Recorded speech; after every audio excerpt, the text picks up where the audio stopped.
Cheers and welcome to Bitter Reality Brewing. Yes, we're brewing beer today. We're going to brew a mango sour, aka Philly sour for the yeast, on an Anvil Foundry. And we have guest brewers. That's right. So first, Drew's here with no free beer. First time he's ever brewed an all grain. Not yet, until we're done brewing. So. Yeah, he's done an extract on Agulu, but he has not done a 5-gallon all grain. And he has a guest, CJ. Nice to meet you guys. And CJ's never brewed either. So, yeah, and you can tell they're a little nervous because we're both standing back. I don't know why, but hey, you know what I'm saying? Now, hug the table. I don't know what you Now, we want. had a problem finding the mango stuff that I normally use. Normally, I use a nice pulp, and this pulp is amazing. It's like $3.29. This stuff that I bought was actually a little less, based on how you look at it. But we're going to try something new. Hopefully, it comes out great. Let Drew hold it up. Mango juice. Yeah. It's 50% juice, and it only has 3 ingredients. Mango, which is the first ingredient, water, and sugar. So 50% mango, then water and sugar. And I have a feeling it's going to work out really well because with the Philly sour, the more sugar you add up front, the more sour you get. And we're keeping the grain bill very simple. I'm gonna go over the grain bill really quick. I asked them if they want to modify it. They're like, no, we're good. Just tell us what to do. I'm like, okay, you're making it easy on me. I got 4 pounds of Pilsner malt, 2 pounds of wheat, and that's red wheat, and 1 pound of flaked wheat. I'm not 100% on the hops, I gotta verify I have it, but we're just looking for a 5-minute addition with Galena. It's just to help balance it. It's gonna add about 10 IBUs. It's not a bitter beer, it's a sour. We just don't want it to taste overly sweet. I thought about 20 IBUs, but everything I read really recommended it under 10, so I'm at like 10 point something. It's the way I am, I draw outside the lines. And then for the yeast, we're using a Philly sour. I'm also, based on my personal experience from doing sours and drinking some, they sometimes are very thin. So we're going to, because they're gonna do it, I'm just helping.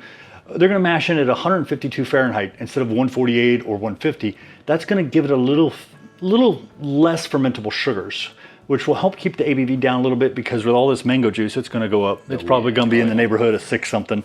Well, the beer's like 3.9, but the mango's gonna kick it up over 6 or right at the high 5s.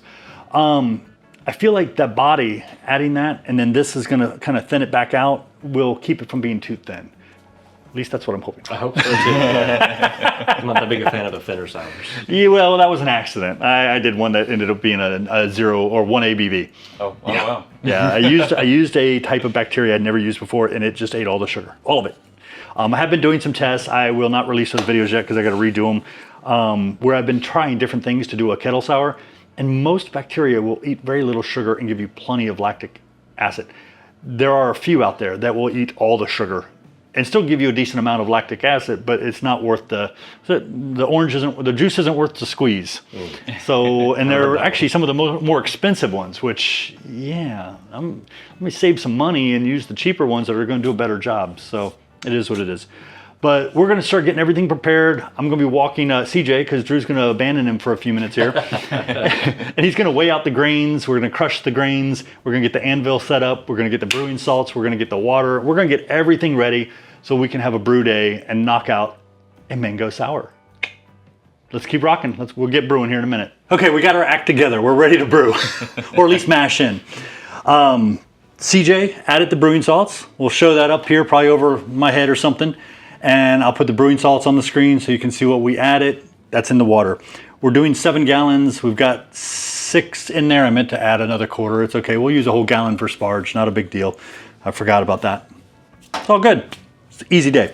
We only have 2 things of grain. I mean, that's it to mash in. On top of that, we figured out how to get what the ABV is going to be, or what we expect it possibly to be. What we did, and this is kind of cool for anybody out there using Beersmith or Brewfather or any of those apps, we are just doing the recipe for this, and we're expecting to be at 1.039. So I then took my Anton Par Easy Den. Yep, very expensive, but once you have one, oh my God, yeah. Worth it? Yeah, it's so nice. And we took a gravity reading of the mango, which I'll put up, which I think was 1.061. And that means that when we're done, we can double check our efficiencies, double check our gravity, figure out how much we pulled. And then in Beersmith, I went in and I adjusted mango juice to 1.061. Yeah, see? I can now add that into the recipe knowing exactly how it's going to impact the total gravity.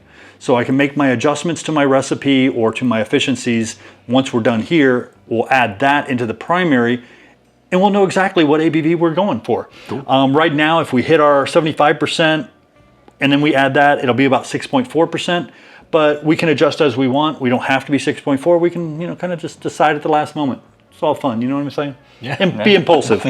So I am going to show CJ how to mash in initially, and then he's going to do the mash in. You get the stir going, and then you just slowly shake this as it's going in and make sure it's all wet. You don't want a lot of clumps to pour in, because if you do, you end up with clumps that you have to kind of break up and it won't go well. Okay. What we're also going to do, so I'm not an idiot and start mashing into something without a malt pipe, we're going to put the malt pipe in. I almost forgot. It's got the false bottom, it's the newer one from Anvil, and it's got the small batch adapter in there. The small batch adapter, what it does, because CJ doesn't know, is it covers these holes, which if you're brewing by yourself, not covering those holes and being a new brewer, it's great. It keeps it from clogging up as easy. But if you're able to cover those holes and not have a problem, it's going to force the liquid to go through all the grains. You won't have any grains that don't get as much liquid. But you need to be aware. We did add 2 full scoops, I think they're like 3.2 ounces each, of rice hulls in here just because of all the oatmeal, or not oatmeal, wheat. Almost forgot, wheat. But I'm gonna go ahead, put this in here. And remember, the feet, I'm putting them to the back because when we go to lift it, it's always nice to know where they are because we're gonna need it. The other thing that small batch adapter does, because I said it does 2 things, is that if you decide to do a lift and a lower, because there's a lot of dead space here with water that's not gonna get circulated, what'll happen is that small batch adapter keeps pressure up against that bottom plate so it doesn't get pushed back up as you're dropping it back down. There's tabs that hold it in place, but those tabs don't always do the best job if you're forcing it down, they're only gonna hold so much pressure. So I'm gonna let you mash in and I'm gonna kind of watch you a little bit to make sure you go smooth. So I'm gonna step out of the frame here for a moment. And don't get too worried about it. It's not rocket science. I make people nervous and I don't mean to. There you go. Yeah, and just keep stirring. And it's gonna be easier in the beginning. You can keep it going pretty steady. Yeah. As you get towards the end, you're gonna have to probably slow down a little. Okay, and we'll speed this part up.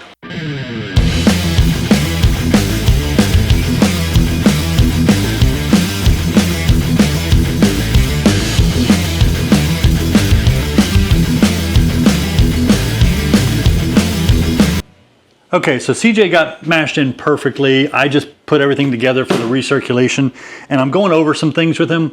And one of the things, especially for newer brewers, is never turn on your pump until it's basically squelched. Restricted is the proper word, but you want to reduce how much liquid. You want it to basically trickle. And if it's not running, you can turn it up a little, turn it up until you get more liquid or reduce the restriction, because the pumps for brewing are usually all or nothing. Yeah. So when you turn it on, you have to restrict it. You also want to restrict it on the outflow, not the inflow. Otherwise it can cause a dry effect where the propeller can get damaged. The pump, yeah, so you want to restrict everything. And the reason being is if you turn it on full and then try to restrict it, it's going to pull that liquid down really fast and the grain's going to go with it and stick to the bottom and become a stuck mash. And then you're just going to be filling it up with liquid that doesn't go anywhere. So I'm putting this, you can see on one camera there, on basically I just put it on the hose, push the hose in with my finger to make sure it's getting squeezed really tight. We have the upgrade pump on here too. I've got the XP pump. I can show you that later. We're going to turn this open. So now the liquid should be flowing. I don't see it flowing. I don't know why. What did I do wrong? It's flowing.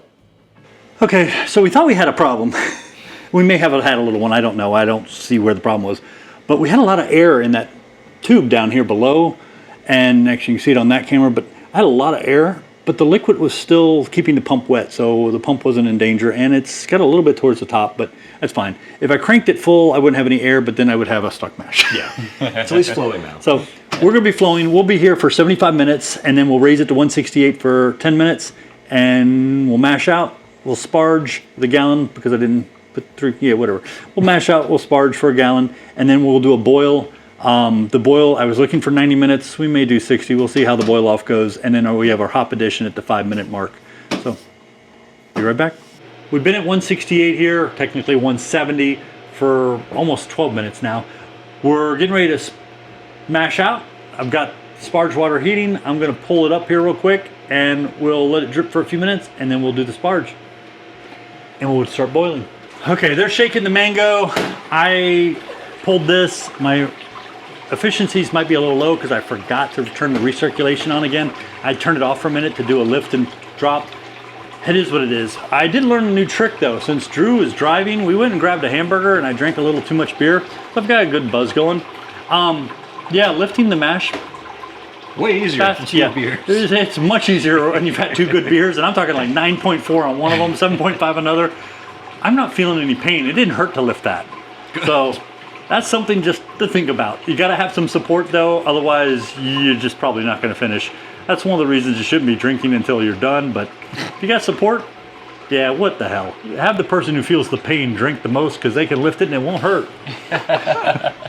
Okay, we'll get up to a boil here in a moment. We've got the sparge water heating up too. Yep. Okay, hey, we're up to a boil. Drew lost his mic, but it's okay. I got 5-star defoamer. We're gonna go. What does defoamer do? 2. I don't remember. It defoams.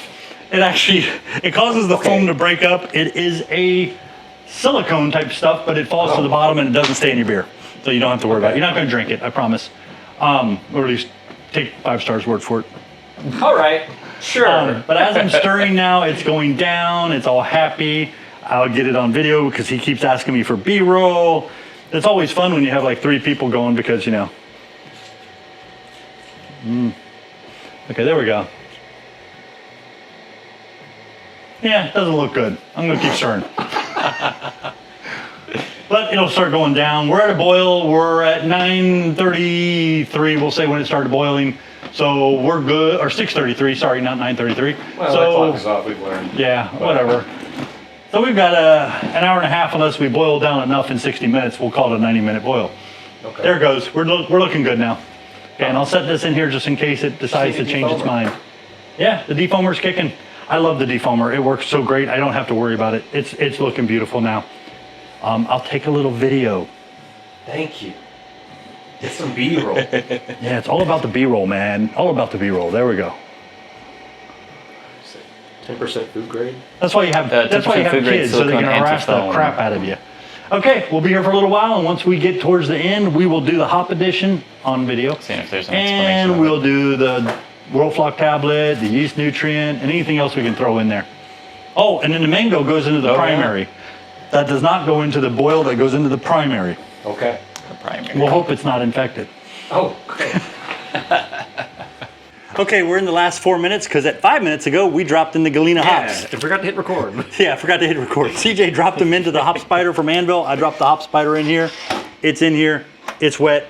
It's going. I'm gonna go grab a World Flock tablet. We're gonna grab a little Fermento yeast nutrient, and then I'm gonna get the Jaded Scylla immersion chiller cleaned up, and we'll drop that in at the 0 hour. Okay, we're chilling it. You should see temp dropping. We're gonna get it chilled down. Once it's chilled down, yeah, it just stopped fanning. We're gonna move it to a Firmzilla all-rounder, and then we can pour all of this junk in it. Mango! Finally, the mango part of this mango sour. He's been asking all day and all night. I just want to do it all right. The mango juice in. When can I add the mango? I'm like, when can I add the mango? At the fermentation. He's like, well, it's almost done. I'm like, we're not adding it to the boil. We're gonna put it right into the primary directly. It's all good. If there's some sort of bacteria in here, I would expect it to have already turned funky, so I'm good. But yeah, we're chilling this down right now. Once it gets chilled, we'll move it to the Firmzilla and we'll resume. All right. Yes, that's right. I have a beer. It's been a long day, but it's okay. We cut out for a little while during the mash. We went and had a hamburger and some beer. But yes, okay. Let me go over this. I don't even give a crap about the efficiency right now. We're at 4¼ gallons instead of 5, so we boiled off too much because we had a problem.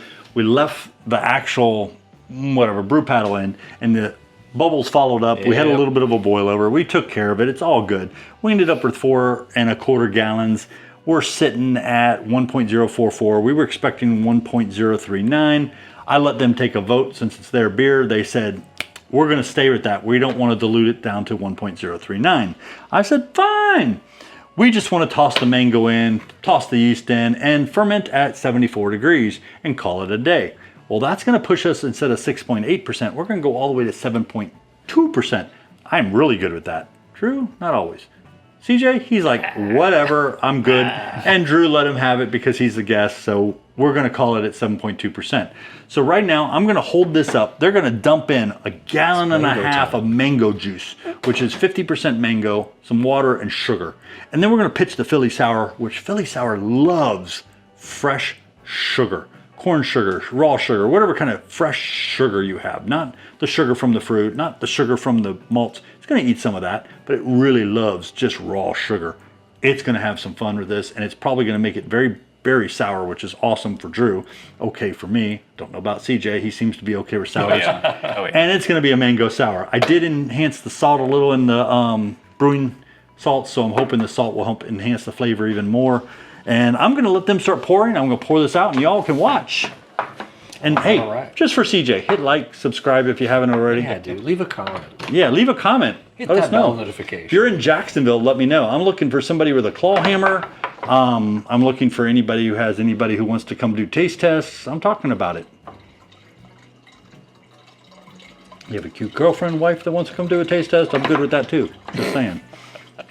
Yeah, that's probably the best way to do it. Dump more than that. You can dump fast. Just make sure you keep the opening over the hole. Yeah. There you go. No. I'm all about every drip. I'm getting everything. There we go. You want me to hold that one? Let me hold that one. You go grab the next one.